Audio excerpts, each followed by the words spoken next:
Hello students, जैसा कि मैंने अपनी प्रीवियस वीडियोस में आपको जो चैप्टर सेकंड टर्म के एग्ज़ाम्स में आने वाले हैं उनके बारे में आपको बता दिया था।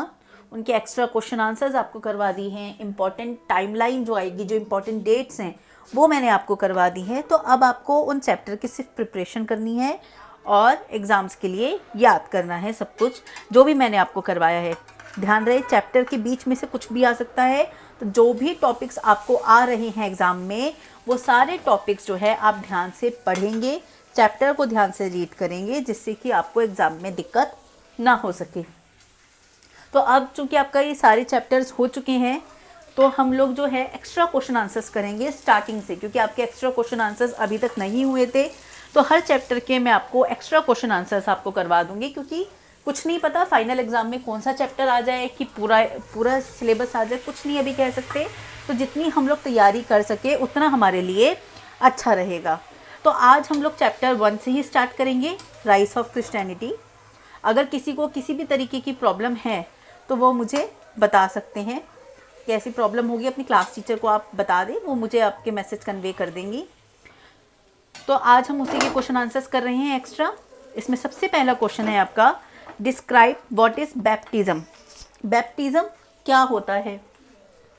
Baptism is the Christian right of sprinkling water on a person's forehead और इमर्जिंग देम इन वाटर। तो बैप्टिज्म जो है क्रिश्चियन रिचुअल होता है, एक तरीका होता है। उसमें ये होता है कि जो भी पर्सन क्रिश्चियनिटी को फॉलो करना चाहता है वो उसके सर के ऊपर एक वाटर, पवित्र जल जिसको बोलते हैं चर्च के अंदर, वो छिड़का जाता है या फिर उसको पानी के अंदर डुबकी लगाई जाती है, symbolising purification and admission to the Christian church.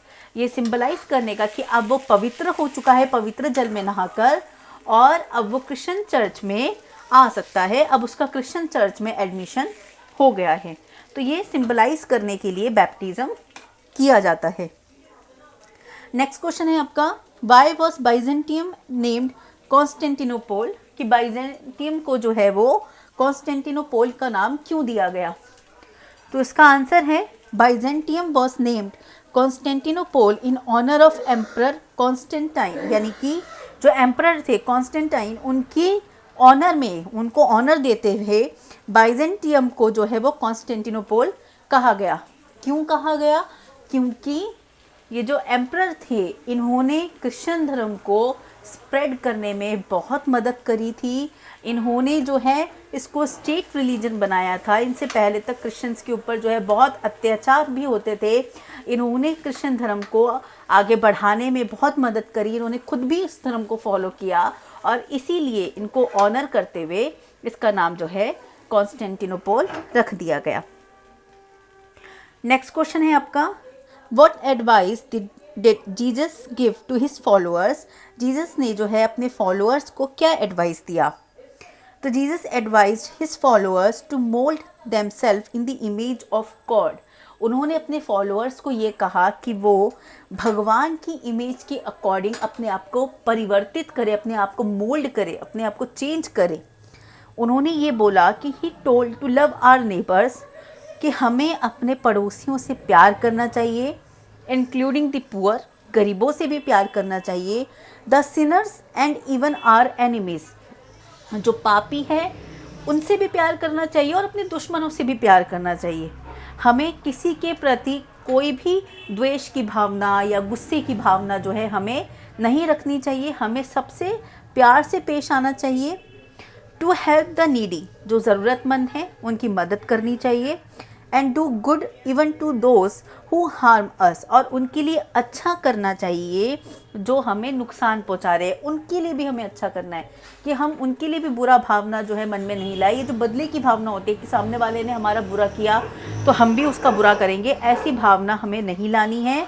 अगर कोई हमें नुकसान भी पहुँचाता है तो भी हमें अपने कर्म अच्छे करते हुए उनके प्रति अच्छा काम करना है।